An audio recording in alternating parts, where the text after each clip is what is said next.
اور بے آواز تھے۔ بہت قریب آنے پر ہلکی ہلکی بھنبھناہٹ سنائی دی تھی، لیکن اس وقت تک بہت دیر ہو چکی تھی۔ وہ سروں پر پہنچ کر پھٹ رہے تھے۔ فوجیوں کو بھاگنے پر مجبور ہونا پڑا۔ اگر وہ فرار نہ ہوتے تو مشین کے ساتھ نابود ہو جاتے۔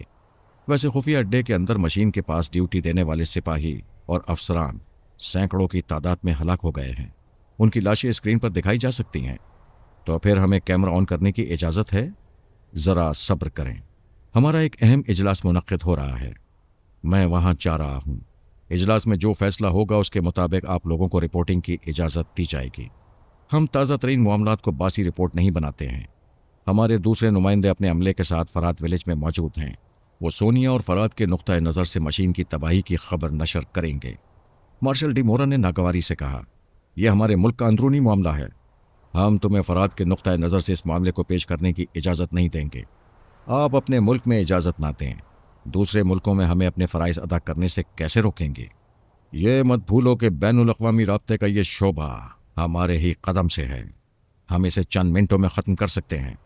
بے شک آپ مائی باپ ہیں، آپ کی حکومت ہمارے پورے شعبے کو ختم کر سکتی ہے، لیکن یہ تو سوچیں، اگر اسی طرح دوسرے بڑے ممالک بھی اپنے ہاں کی اہم خبروں کو روکنا شروع کر دیں اور اس سلسلے میں آپ پر الزام دیتے رہیں تو آپ کی پوزیشن دنیا والوں کے سامنے کیا ہوگی؟ وہ درست کہہ رہا تھا، اور درست باتوں پر بحث نہیں کی جاتی۔ مارشل وہاں سے اٹھ گیا، اس اجلاس میں آ گیا جہاں ملک کے اعلیٰ حکام، فوجی افسران اور دوسرے اکابرین موجود تھے۔ ایک اعلیٰ حاکم نے مارشل سے پوچھا، یہ سب کیسے ہو گیا؟ وہ کہنے لگا، یہاں انٹیلیجنس کے ڈائریکٹر صاحب تشریف رکھتے ہیں، یہ صحیح بات بتا سکتے ہیں۔ حملہ آوروں نے اپنے پیچھے کوئی ثبوت نہیں چھوڑا ہے۔ دشمنوں کے پاس ہزاروں کھلونا طیارے کہاں سے آ گئے؟ مشیگن جھیل سے 25 میل دور ایک کھلونا فیکٹری ہے، وہاں ایسے طیارے بنائے جاتے ہیں۔ ہم سوچ بھی نہیں سکتے تھے کہ وہ کھلونوں کو دوسری جنگ عظیم کے طیاروں سے زیادہ خطرناک اور بھیانک بنا دیں گے۔ انہوں نے وہ جنگ لڑی جس کے متعلق ہم کبھی سوچ بھی نہیں سکتے تھے۔ انہوں نے جس چالاکی سے ہمیں اتنا بڑا نقصان پہنچایا ہے اس کی مثال نہیں مل سکتی۔ جس انداز میں دشمنی کی گئی ہے اس کے نتیجے میں ہم کسی کو الزام نہیں دے سکتے۔ ایک اعلیٰ حاکم نے کہا، بات ابھی الزام دینے کی نہیں ہے، اپنی نااہلی کی ہے۔ ایسا کیوں ہوتا ہے کہ ہم فرات کے مقابلے میں اکثر نقصان اٹھاتے ہیں؟ دوسرے حاکم نے کہا، اس نے 1 ماہ پہلے چیلنج کیا تھا، آج یہ صورتحال ہمارے سامنے ہے۔ اگر آپ اس کے چیلنج کے پیش نظر یہاں کے حفاظتی انتظامات پر نظر ثانی کرتے، اس کے ہر پہلو پر غور کرتے، تو کھلونا فیکٹری کی طرف بھی دھیان ضرور جاتا۔ تیسرے حاکم نے کہا، فرات اور اس کے بیٹے انسان ہیں، جو تدبیر ان کے دماغوں میں آ سکتی ہے وہ ہم اور آپ بھی سوچ سکتے تھے، لیکن اس لیے نہیں سوچتے کہ اپنے ناقص حفاظتی انتظامات سے بالکل مطمئن ہو جاتے ہیں۔ مارشل نے کہا، کوئی ضرورت نہیں ہے کہ ایک دوسرے کی حکمت عملی سمجھ میں آ جایا کرے، جو ہو چکا اس کی تمام ذمہ داری مجھ پر نہ رکھی جائے۔ ہمارے بہترین مشیروں، فوجی اور انٹیلیجنس کے بڑے عہدیداروں کی پلاننگ سے وہ مشین وہاں رکھی گئی تھی۔ ایک نے تائید کی، ہاں الزام تو بہت سے عہدیداروں پر آئے گا، لیکن سانپ نکل گیا ہے، لکیر پیٹنے سے فائدہ کیا ہوگا؟ دوسرے نے کہا، ہمارے حفاظتی انتظامات میں کوئی کمی نہیں تھی۔ جب تمام اقدامات ہر پہلو سے ٹھوس اور مستحکم ہوں تو ایسے میں مقدر کو ماننا پڑتا ہے یا پھر دشمنوں کی ذہنی برتری کو تسلیم کرنا پڑتا ہے۔ انٹرکام کے ذریعے اطلاع ملی کہ بین الاقوامی رابطے کے ذریعے سونیا اور فرات کو اسکرین پر پیش کیا جا رہا ہے۔ یہ سنتے ہی سب لوگوں نے اپنی کرسیوں کے رخ بدل دیے۔ اجلاس ہال میں 3 دیواروں کے پاس ٹی وی رکھے ہوئے تھے، انہیں آن کر دیا گیا تھا۔ اسکرین پر ایک نمائندہ سونیا اور فرات کا ذکر کر رہا تھا کہ 1 ماہ قبل فرات ولیج پر ہوائی حملے کیے گئے تھے۔ ان حملوں سے ولیج کے چند مکانات تباہ ہوئے تھے۔ دوسری طرف حملہ کرنے والے 2 طیاروں کو تباہ کر دیا گیا تھا اور ولیج میں داخل ہونے والے تمام مسلح افراد کو گرفتار کر لیا گیا تھا۔ ان 2 طیاروں کا تعلق تنظیم والوں سے تھا اور گرفتار ہونے والے بڑے ملک کے گوریلا فائٹر تھے۔ سونیا اور فرات نے یہ تمام ثبوت فراہم کرنے کے بعد دعویٰ کیا تھا کہ وہ بڑے ملک سے $50 لاکھ جرمانہ وصول کریں گے اور سزا دینے کے لیے ان کے ملک میں بھی ایسی ہی انتقامی تباہی لائیں گے۔ مارشل ڈی مورا نے اسکرین کی طرف دیکھتے ہوئے کہا، یہ نمائندہ ہماری مرضی کے مطابق بول رہا ہے، اس کی باتوں سے سونیا اور فرات کے خلاف شبہات کا آغاز ہو رہا ہے۔ نمائندہ کہہ رہا تھا، اس چیلنج کے ٹھیک 1 ماہ بعد مشیگن جھیل کو بری طرح تباہ کر دیا گیا۔ میں یہ نہیں کہتا کہ یہ سب کچھ چیلنج کے جواب میں کیا گیا ہے، ہمیں ٹھوس ثبوت کے بغیر کسی کے خلاف کچھ کہنے کا حق نہیں ہے۔ میں آپ کے سامنے محض ایک پس منظر پیش کر رہا ہوں، سونیا اور فرات نے انتقامی کارروائی کی ہے یا نہیں۔ یہ ابھی آپ اسکرین پر ان کی زبان سے سن لیں گے، اس کے لیے آپ کو ایک ذرا انتظار کرنا ہوگا۔ پھر اس نمائندے نے کہا، میں آپ کو بتاتا چلوں کہ مشیگن جھیل ایک نہایت پراسرار خفیہ اڈہ تھا جہاں ٹرانسفارمر مشین کو چھپا کر رکھا جاتا تھا۔ شاید آپ جانتے ہوں کہ ٹرانسفارمر مشین کے ذریعے ٹیلی پیتھی جاننے والے پیدا کیے جاتے تھے۔ گویا یہ مشین ایٹم بموں اور ہائیڈروجن بموں سے زیادہ خطرناک انسان پیدا کرتی تھی۔ اس مشین کی حفاظت کے لیے اتنے سخت انتظامات کیے گئے تھے کہ وہاں اجازت کے بغیر ایک مکھی بھی اڑ کر نہیں جا سکتی تھی۔ وہ ایک ذرا توقف سے کہنے لگا، پچھلی رات اچانک ہزاروں کھلونا جہازوں نے اس خفیہ اڈے پر حملے کیے۔ کھلونا طیاروں کی بھلا اہمیت کیا ہوتی ہے؟ دولت مند بچوں کے دل بہلانے کا سامان ہوتا ہے، لیکن وہی کھلونے خطرناک طیارے بن گئے۔ کسی بہت ہی ماہر انجینئر نے ان طیاروں میں تبدیلیاں کی تھیں۔ ان کے اندر خفیہ کیمرے نصب تھے۔ وہ ریموٹ کنٹرولر کے ذریعے پرواز کرتے ہوئے جہاں سے گزرتے تھے، وہاں کے مناظر کیمروں کے ذریعے اسکرین پر نظر آتے تھے۔ اس طرح طیاروں کو آپریٹ کرنے والے دیکھتے تھے کہ کون سا طیارہ خفیہ اڈے میں کس طرح داخل ہو رہا ہے۔ ان تمام طیاروں میں بھاری قوت کے بم رکھے گئے تھے جنہیں ریموٹ کنٹرولر کے ذریعے ہی بلاسٹ کیا گیا تھا۔ ناظرین، ابھی ہمیں مشیگن جھیل کی طرف جانے کی اجازت نہیں دی گئی ہے۔ جیسے ہی اجازت ملے گی ہم ان طیاروں کے متعلق مزید تفصیلات پیش کریں گے۔ آئیے ہم میڈم سونیا کی باتیں سنتے ہیں کہ وہ اس سلسلے میں کیا فرماتی ہیں۔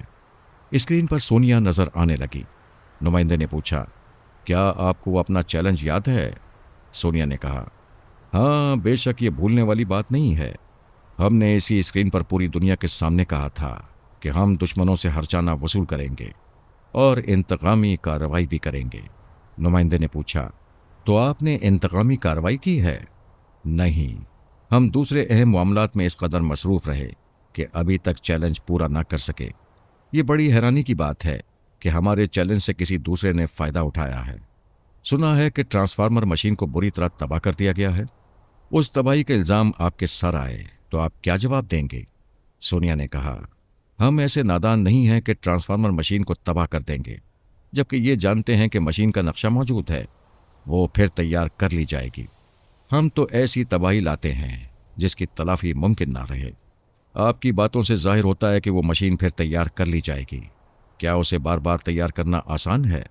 بہت مشکل ہے۔ بڑا ملک وسیع ذرائع کا مالک ہے، پھر بھی اس کی تیاری کے لیے کروڑوں ڈالر خرچ کرتا رہے گا۔ یعنی اس نے کروڑوں کی مشین کمائی، آئندہ پھر کروڑوں روپے خرچ کرے گا۔ اس کے علاوہ ہمارا جرمانہ بھی بھرے گا۔ ہماری طرف سے جو انتقامی کارروائی ہوگی وہ بھی اسے اربوں ڈالر کے نقصان تک پہنچائے گی۔ کیا آپ سمجھتی ہیں کہ مشین کی تباہی کا الزام آپ پر عائد کیا جائے گا؟ الزام عائد کرنے میں کچھ خرچ نہیں ہوتا۔ ہمارے تمام دشمن ہمارے متعلق ایک سچی بات جانتے ہیں کہ ہم جہاں بھی اور جب بھی انتقامی کارروائی کرتے ہیں وہاں اپنا نام ضرور بتاتے ہیں، تاکہ سنت رہے کہ ہم سے دشمنی کتنی مہنگی پڑتی ہے۔ اجلاس میں بیٹھے ہوئے اعلیٰ حکام اور فوجی افسران توجہ سے سونیا کی باتیں سن رہے تھے اور دل ہی دل میں یہ تسلیم کر رہے تھے کہ سونیا اور فرات نے چھپ کر کبھی انتقام نہیں لیا، ہر کارروائی کے بعد اپنا نام ضرور بتایا ہے۔ سونیا کی یہ بات بھی دل کو لگ رہی تھی کہ جو مشین دوبارہ تیار کی جا سکتی ہے اسے تباہ کرنا نادانی ہے۔ انٹیلیجنس کے ایک اعلیٰ افسر نے کہا، یہ عورت بڑی مکاری سے بول رہی ہے۔ ایک طرف کہتی ہے کہ مشین کو تباہ کرنے والے نادان ہیں، دوسری طرف کہتی ہے کہ ہم نے کروڑوں ڈالر کا نقصان اٹھایا ہے، آئندہ نئی مشین پر کروڑوں ڈالر خرچ کریں گے۔ دشمنوں کے لیے یہ خوشی کا مقام ہے کہ ہمیں ناقابل برداشت مالی نقصان اٹھانا پڑے۔ دوسرے نے کہا، بے شک ہمارے نقصان کے پیچھے اسی مکار عورت کا ہاتھ ہے۔ وہ لوگ آپس میں تبصرہ کرتے کرتے چپ ہو گئے۔ اسکرین پر نمائندہ کہہ رہا تھا، ناظرین، یہ ہمارے ادارے کی خوش قسمتی ہے کہ ہم نے گوشہ نشین رہنے والے فراد علی تیمور کو 1 ماہ پہلے فرات ولیج میں پیش کیا تھا اور آج دوبارہ پیش کر رہے ہیں۔ اسکرین پر فراد علی تیمور نظر آنے لگا۔ وہ میں نہیں تھا، میری ڈمی تھی۔ تھوڑی دیر پہلے سونیا کی بھی ڈمی اسکرین پر بول رہی تھی۔ میں اور سونیا ماریا کے ساتھ ایک بیڈ روم میں بیٹھے وہ پروگرام دیکھ رہے تھے۔ نمائندے نے پوچھا، مسٹر فرحات، مشیگن جھیل میں جو کچھ ہوا اس کے متعلق آپ کا کیا خیال ہے؟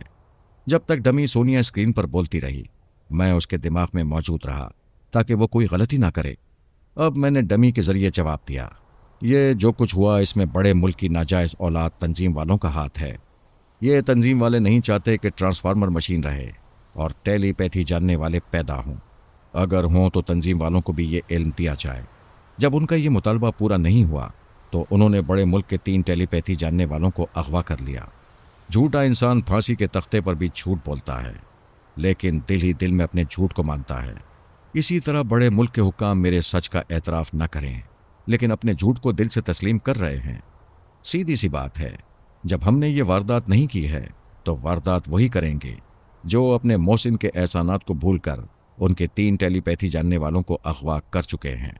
پھر میری ڈمی نے مسکرا کر کہا، آستین میں سانپ پالنے کا یہی نقصان ہے، پالنے والا یہ شکایت نہیں کر سکتا کہ سانپ اسے ڈس رہا ہے۔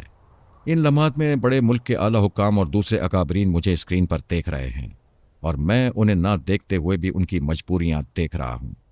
ڈمی نے پھر مسکرا کر کہا، ان کی مجبوریاں یہ ہیں کہ انہوں نے چھوٹے ممالک کے درمیان تنظیم والوں کو دہشت بنا کر قائم کیا ہے۔ چھوٹے ممالک کے حکمران تنظیم والوں کے خوف سے بڑے ملک کی گود میں پناہ لیتے ہیں۔ اجلاس میں کھلبلی سی پیدا ہو گئی۔ تنظیم والوں نے مشین کو تباہ نہیں کیا تھا، وہ کسی پر اس تباہی کا الزام نہیں رکھ سکتے تھے، لیکن میں نے یقین کی حد تک یہ شبہ پیدا کر دیا تھا کہ یہ تنظیم والوں کی شرارت ہو سکتی ہے۔ اگر انہوں نے اسے الزام نہ دیا تو یہ بات درست ہوگی کہ بڑا ملک تنظیم والوں کی بڑی سے بڑی خطائیں معاف کر دیتا ہے۔ اسکرین پر ڈمی نے کہا، میں نے ایک حق بات کہہ دی ہے، اب بڑے ملک کے حکام کو اس سلسلے میں زبان کھولنی چاہیے۔ اگر وہ مجرم کی طرف انگلی نہیں اٹھائیں گے اور خواہ مخواہ ہمارے پیچھے پڑ جائیں گے تو پھر ہمیں اپنی بے گناہی ثابت کرنے کے لیے خود ہی تنظیم والوں کو بے نقاب کرنا پڑے گا۔ پھر میں نے ڈمی کے ذریعے نمائندے سے کہا، آپ ہم سے سوالات کرتے جا رہے ہیں، ایک میرے سوال کا جواب دینا پسند کریں گے؟ جی جی بے شک، آپ سوال کریں۔ کوئی بھی سانحہ ہو یا واردات ہو، آپ اسے فوراً اسکرین پر پیش کر دیتے ہیں۔ اتنی بڑی ٹرانسفارمر مشین تباہ کی گئی، سینکڑوں فوجی مارے گئے، لیکن اس سلسلے کی ایک تصویر بھی بین الاقوامی رابطے کے ذریعے پیش نہیں کی گئی۔ مشیگن جھیل کے مناظر کو دنیا کے سامنے کیوں پیش نہیں کیا جا رہا ہے؟ نمائندے نے کہا، ہم جلد ہی وہاں کی تباہی کے مناظر پیش کریں گے۔ آپ جلد ہی پیش کرنے کا دعویٰ کر رہے ہیں جبکہ تباہی کو 12 گھنٹے گزر گئے ہیں۔ پلیز آپ وضاحت کریں، دیر کیوں ہو رہی ہے؟ جائے واردات پر وہاں کے جاسوس اور فوجی افسران موجود ہیں۔ اعلیٰ حکام اہم اجلاس میں مصروف ہیں۔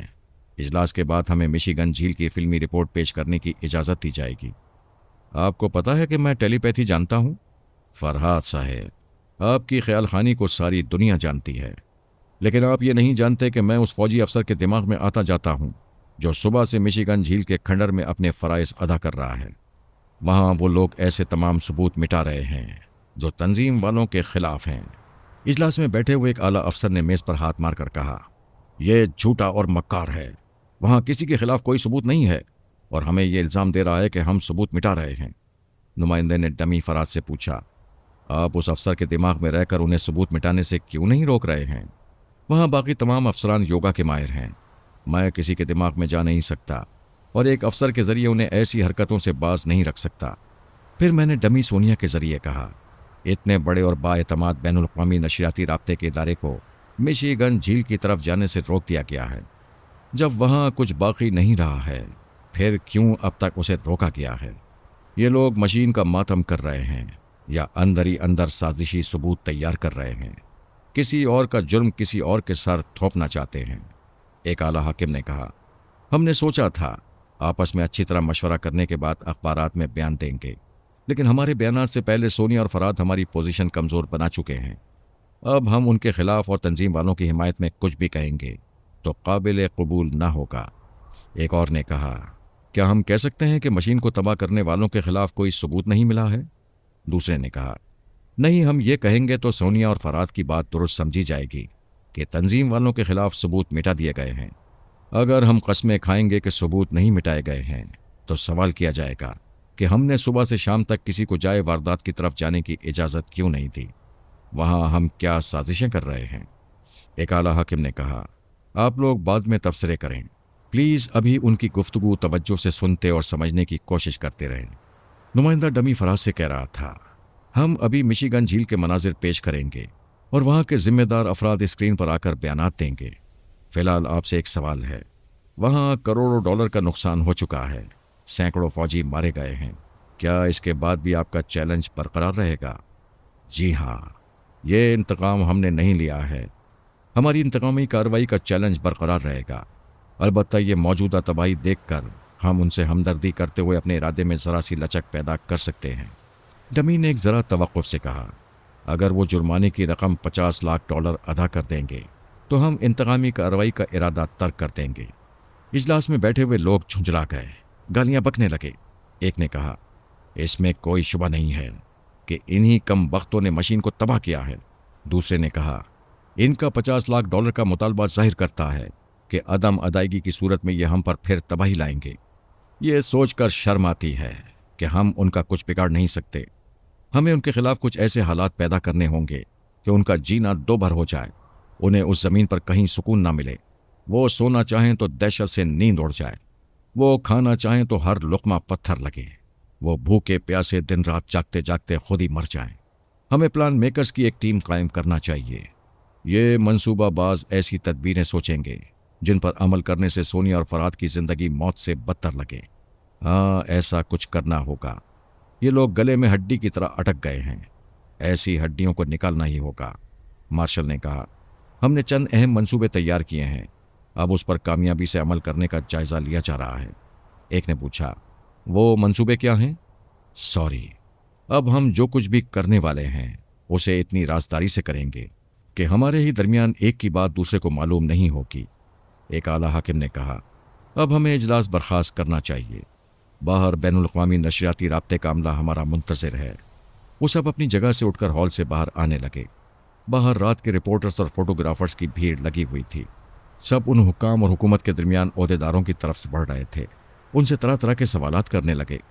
میں، سونیا اور ماریا اسکرین پر مارشل کو دیکھ رہے تھے۔ سونیا نے کہا، یہ مارشل ہمارے مقابلے میں زبردست بیان دے رہا ہے۔ اس نے یہ کہہ کر سارا جھگڑا ختم کر دیا ہے کہ انہوں نے خود مشین تباہ کی ہے۔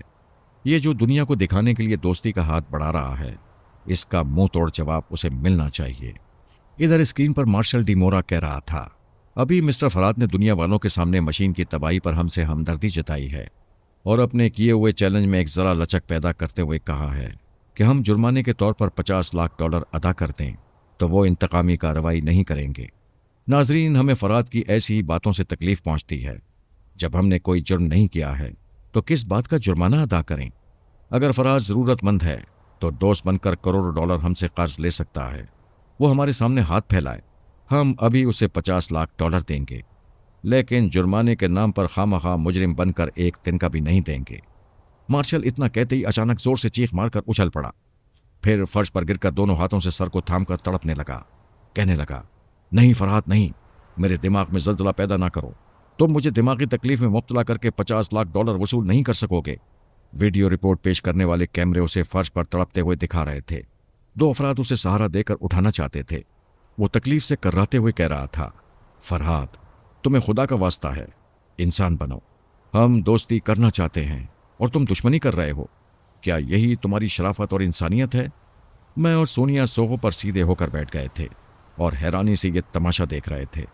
سونیا نے کہا، ہو سکتا ہے کوئی دشمن فرات بن کر اس کے دماغ میں زلزلہ پیدا کر رہا ہو۔ میں نے کہا، اور وہ دشمن کوئی تنظیم والا ٹیلی پیتھی جاننے والا ہوگا۔ میں ابھی معلوم کرتا ہوں۔ میں نے خیال خانی کی پرواز کر کے مارشل کے دماغ تک پہنچنا چاہا۔ مارشل نے سانس روک لی۔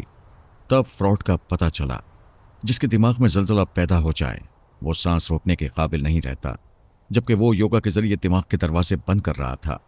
میں نے سونیا کے پاس دماغی طور پر حاضر ہو کر کہا، یہ ڈرامہ کر رہا ہے، کسی نے اسے دماغی تکلیف نہیں پہنچائی ہے، یہ بالکل نارمل ہے، سانس روکنے کی صلاحیت برقرار ہے۔ کم بخت دنیا والوں کو سمجھا رہا ہے کہ میں اس جیسے دوستی کرنے والے سے کیسی کھلی دشمنی کر رہا ہوں۔ وہ کہنے لگی، فرہاد، اسے سبق سکھاؤ، میں ابھی اس کے ہوش اڑاتا ہوں۔ میں مارشل کے دماغ میں نہیں جا سکتا تھا، اس لیے نمائندے کے اندر آ گیا۔ دو افراد اسے سہارا دے کر اٹھا چکے تھے۔ اس نے ایک بار پھر زور کی چیخ ماری، جیسے دوسری بار اس کے اندر زلزلہ پیدا کیا گیا ہو۔ اس کے ساتھ ہی وہ دونوں افراد کی گرفت سے نکل کر پھر فرش پر گر پڑا۔ اس کی یہ حالت دیکھ کر دنیا والے یقیناً مجھے گالیاں دے رہے ہوں گے۔